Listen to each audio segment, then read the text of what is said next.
በደመ ክርስቶስ ተጺባ በደመ ክርስቶስ።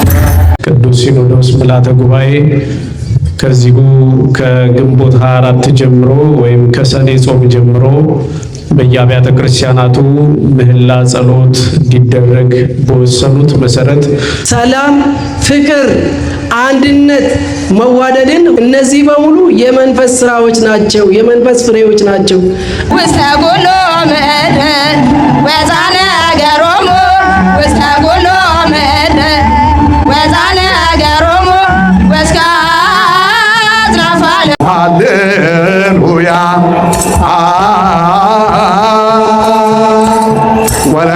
ወለድ መንፈስ ቅዱስ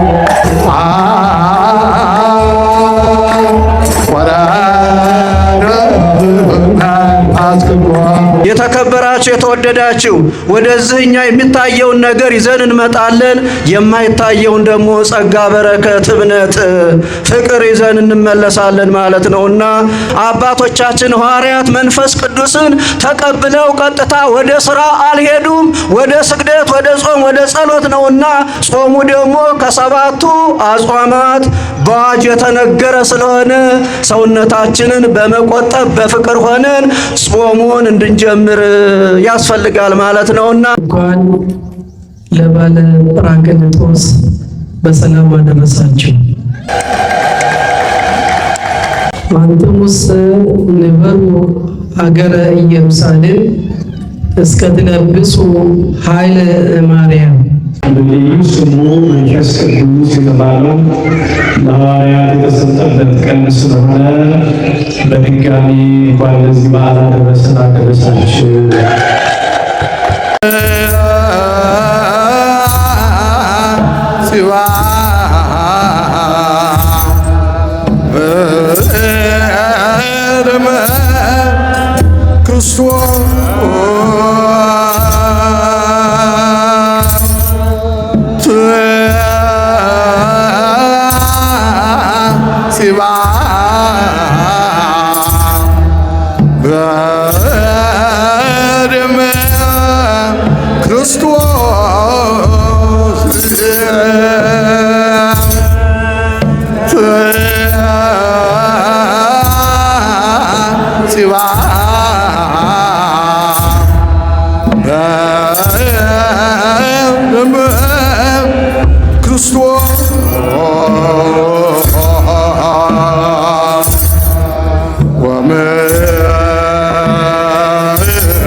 በደመ ክርስቶስ ተጺባ በደመ ክርስቶስ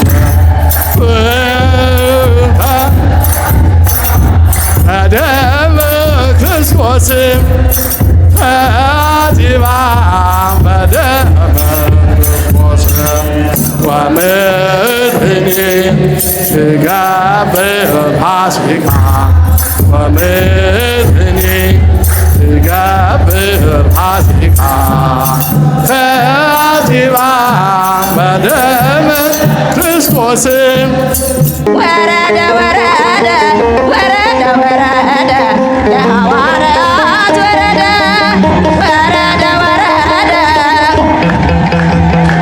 ለሐዋርያት ወረደ በአምሳለ እሳት ወረደ መንፈስ ቅዱስ በአምሳለ እሳት ወረደ መንፈስ ቅዱስ ጰራቅሊጦስ መንፈሰ ጽድቅ ጰራቅሊጦስ መንፈሰ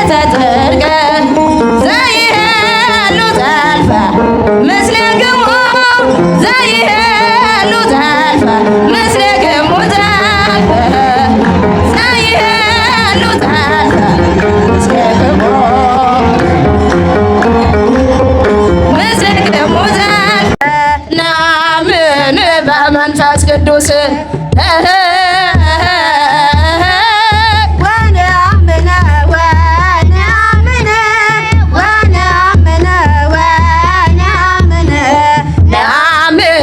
በመንፈስ ቅዱስ ነአምን በአብ ወነአምን በወልድ ነአምን በአብ ወነአምን በወልድ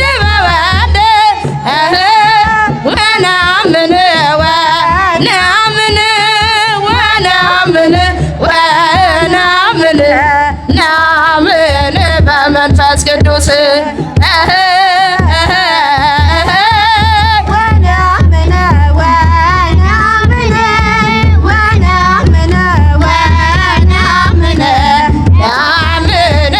መንፈስ ቅዱስ እናምናለን በአብ እናምናለን በወልድ እናምናለን በአብ እናምናለን በወልድ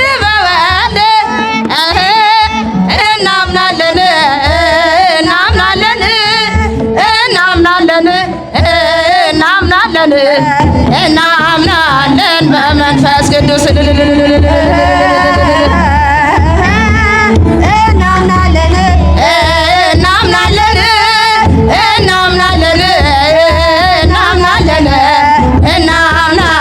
በመንፈስ ቅዱስ ነአምን በአብ ወነአምን በወልድ ነአምን በአብ ወነአምን በወልድ አምን በመንፈስ ቅዱስ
የምስጋናው ባለቤት አምላካችን ልዑል እግዚአብሔር ይክበር ይመስገን እያላችሁ ከፍ አድርጋችሁ በድጋሚ እግዚአብሔርን አመስግኑ።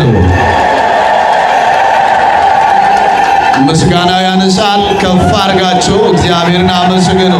ጊዜ ከፍ አድርጋችሁ እግዚአብሔር ይመስገን ብላችሁ አመስግኑ።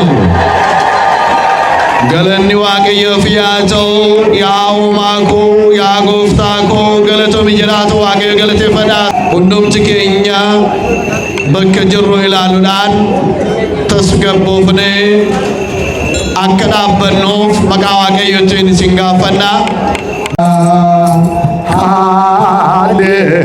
ሃሌሉያ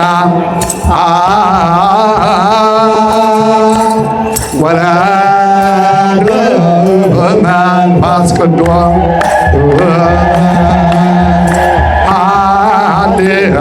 ሃሌሉያ ወረደ መንፈስ ቅዱስ ከመ ዘእሳት አይነ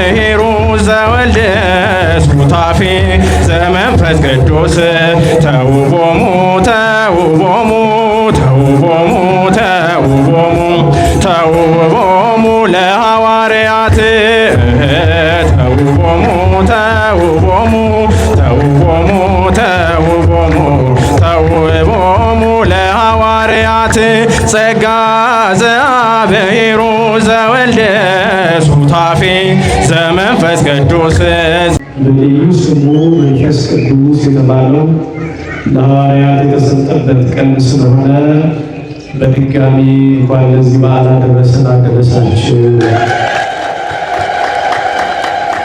እኔ የተነሳሁት መምህሩን የሚያስተምሩንን ለመጋበዝ ስለሆነ ሰዓት አልወስድም። ገዳሙ እንደምታዩት የተለያዩ እንቅስቃሴዎች እየተደረጉ ይገኛሉ።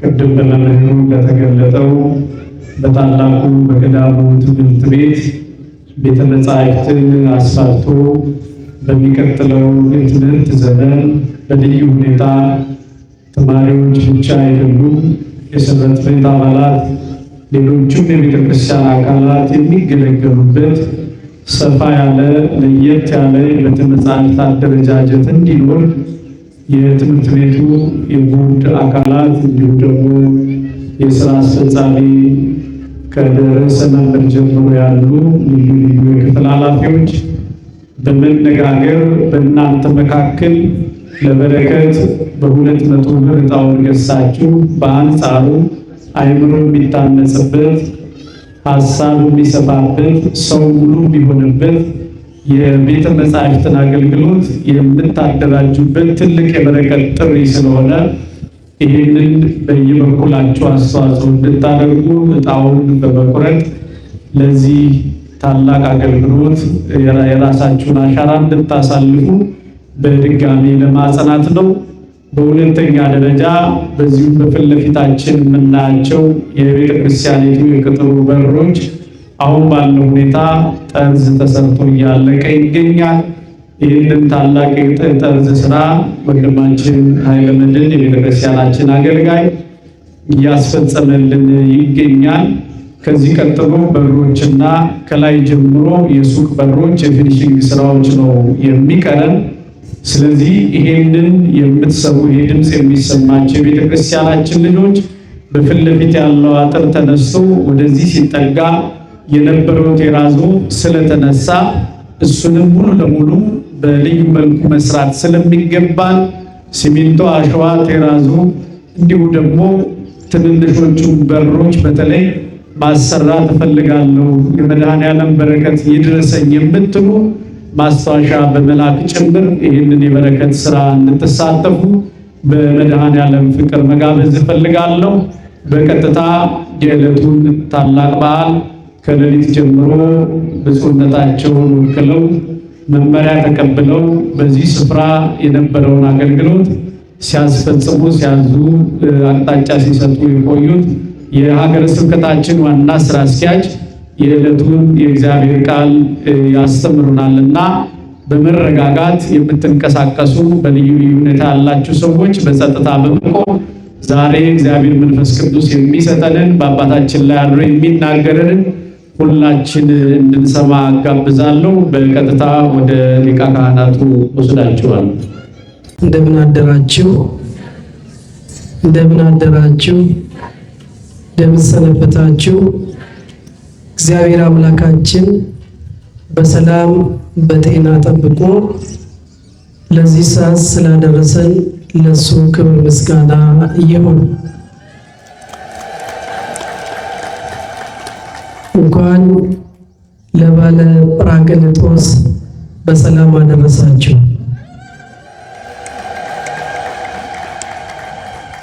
አንትሙሰ ንበሩ አገረ ኢየሩሳሌም እስከትለብሱ ኃይለ ማርያም።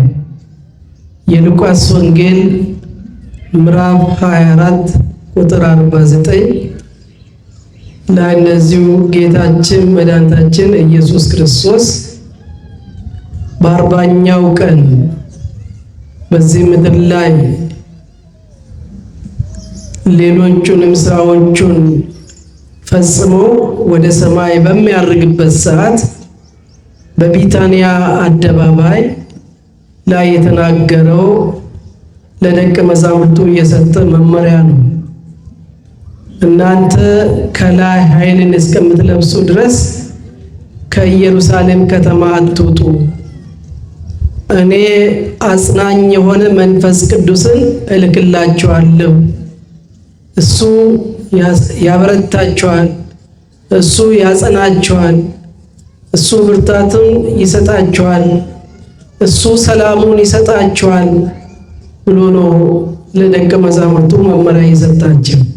እሱ ሰላም አግኝቶ ሊኖሩ ነበረ። ነገር ግን የእግዚአብሔር ሐሳብና የሰው ሐሳብ አልተገናኘም።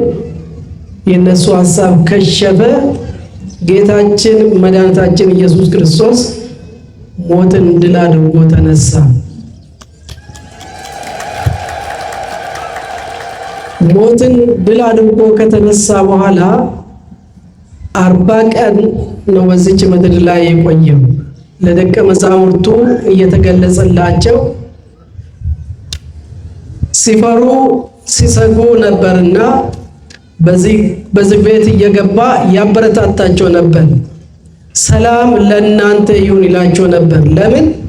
ሰላም አጥተው ይጨነቁ ነበርና ሰላም ለእናንተ ይሁን ብሎ መጽሐፈ ኪዳንን ትምህርተ ሕዋትን ያስተምራቸው ነበር። ያንን ካደረገ በኋላ ነው እንግዲህ ወደ ቢታንያም አወጣቸው። እጆቹንም አንስቶ ባረካቸው። ከዛ በኋላ መመሪያ ሰጣቸው። አጽናኝ የሆነ መንፈስ ቅዱስን ከላይ እስክልክላችሁ ድረስ በኢየሩሳሌም ቆዩ አላቸው። በ10ኛው ቀን ወደ ሰማይ ካረገ በኋላ በ10ኛው ቀን አጽናኝ የሆነ መንፈስ ቅዱስን ላከላቸው። በዛሬው ዕለት በሐዋርያት ሥራ ምዕራፍ 2 ላይ ከቁጥር 1 ጀምሮ ስታነቡ ደቀ መዛሙርቱ 12ቱ ደቀ መዛሙርት 36ቱ ቅዱሳት አንስትና 72ቱ አርዲት ተሰብስበው እያሉ መንፈስ ቅዱስ ወረደባቸው ይላል።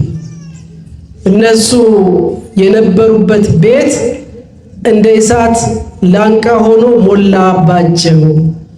እንደ እሳት ላንቃ ሆኖ በእያንዳንዱ ላይ ተቀመጠ። እያንዳንዱ መንፈስ ቅዱስን ተሞሉ። እያንዳንዱ 72 ቋንቋ ተገለጸላቸው ይላል። እግዚአብሔር የተመሰገነ ይሁን። የዓለም ቋንቋ ተገለጸላቸው። መጀመሪያ ይናገሩ የነበረ ዕብራይስጥ ነበረ። ጽሩ ግሪከኛው፣ አረብኛው፣ ሌላም ላቲንኛው ሁሉ ተገለጸላቸው። በዛን ሰዓት እዛ የነበሩት ሰዎች እነዚህ የምናቃቸው የገሊላ ሰዎች አይደሉም እንዴ? እንዴት በተለያየ ቋንቋ እንዴት ይናገራሉ? ምንድነው ነገሩ የምንሰማው ብለው እስኪገረሙ ድረስ እስኪደነቁ ድረስ በቋንቋ ይናገሩ ነበር።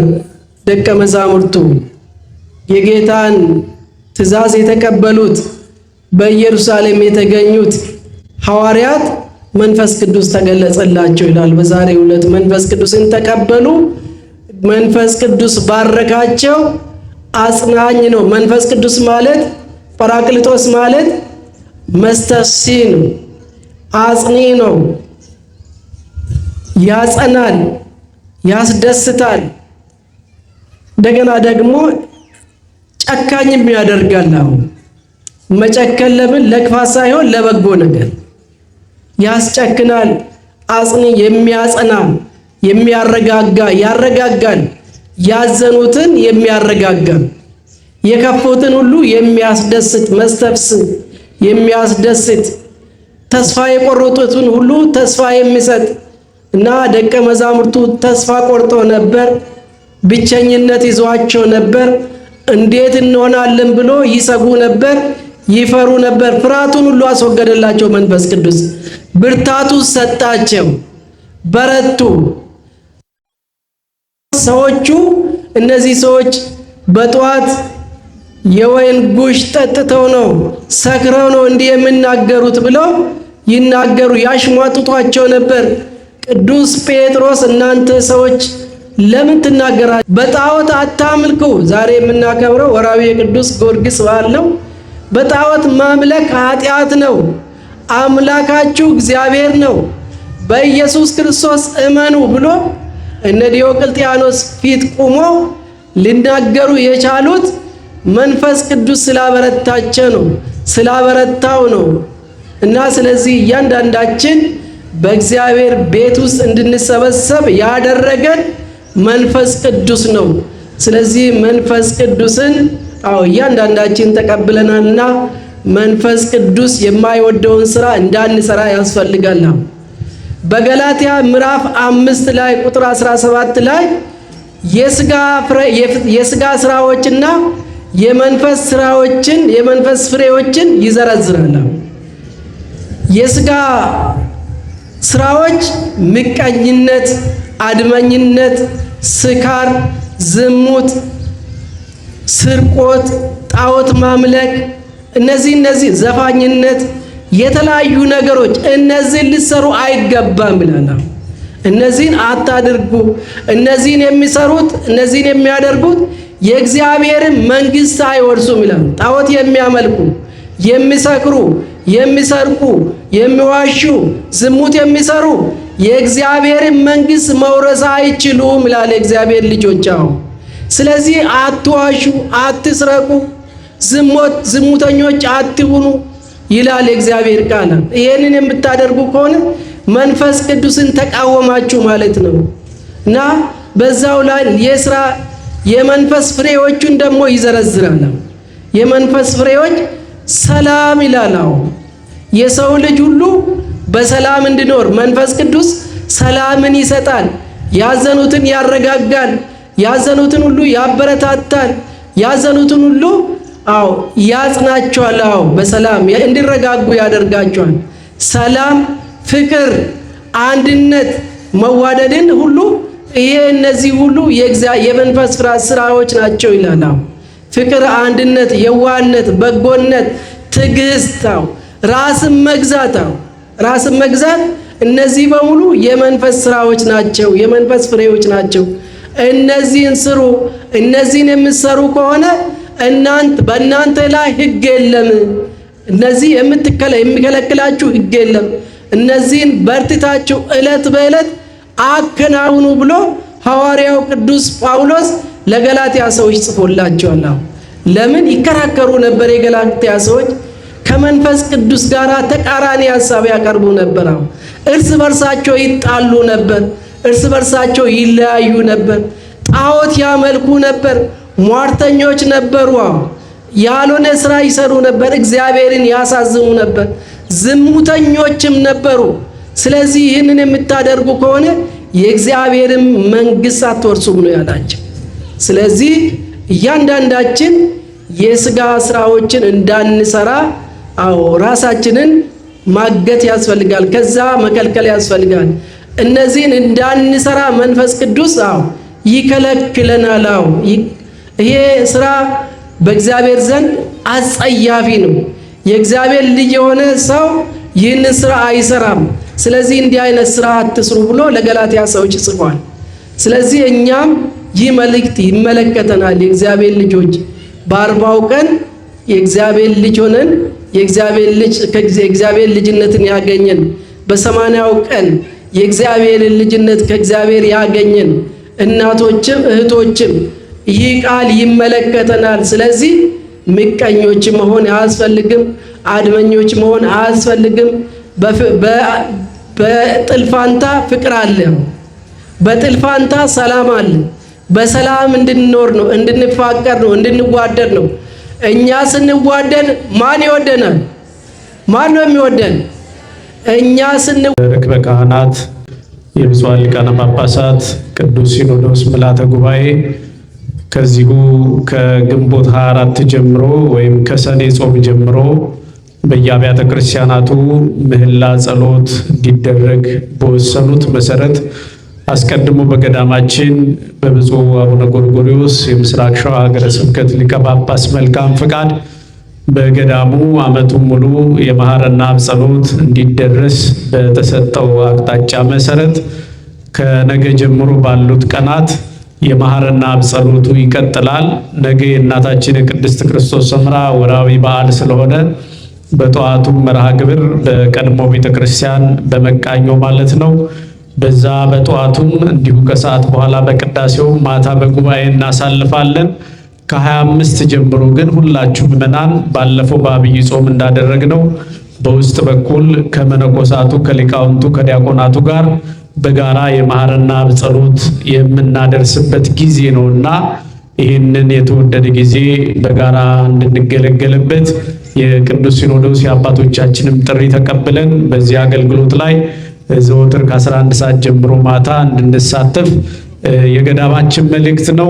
የተከበራችሁ የተወደዳችሁ እንግዲህ ዛሬ ትልቅ በዓል ነው፣ የበረከት በዓል ነው።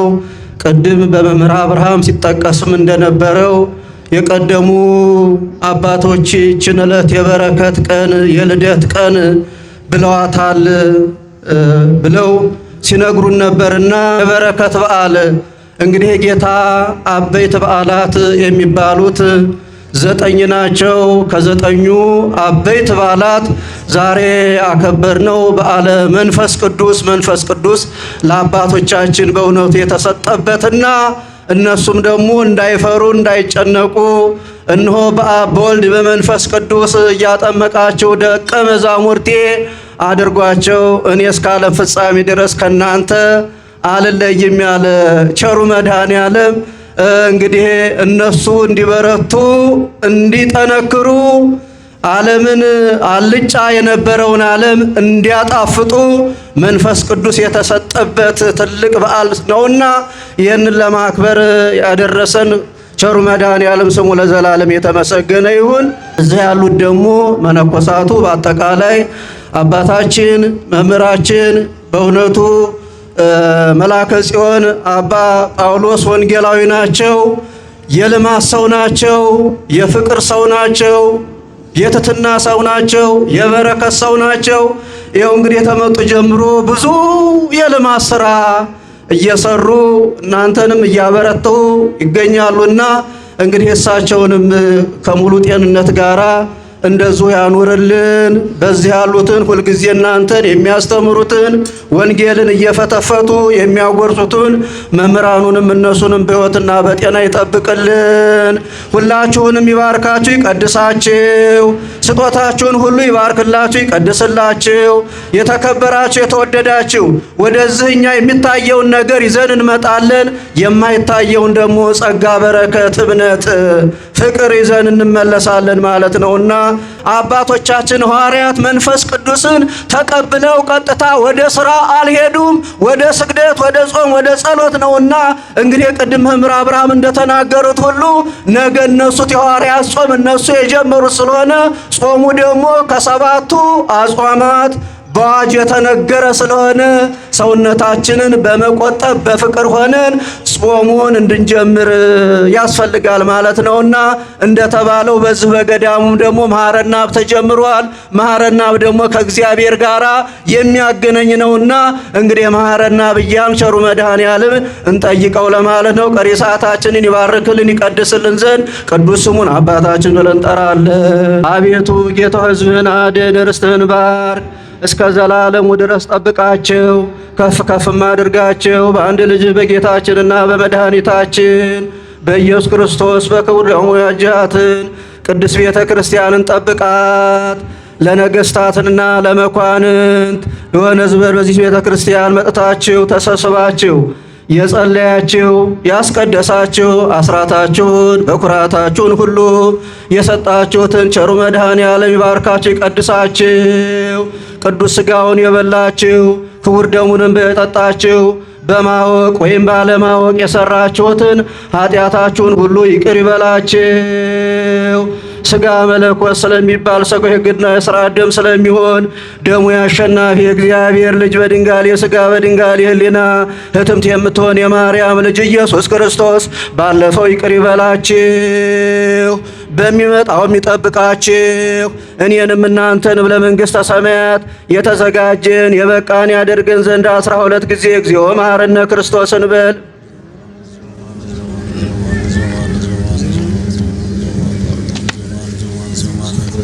ከማሁ በእንተ እግዝእትነ ማርያም መሐረነ ክርስቶስ እንበል 12 ጊዜ።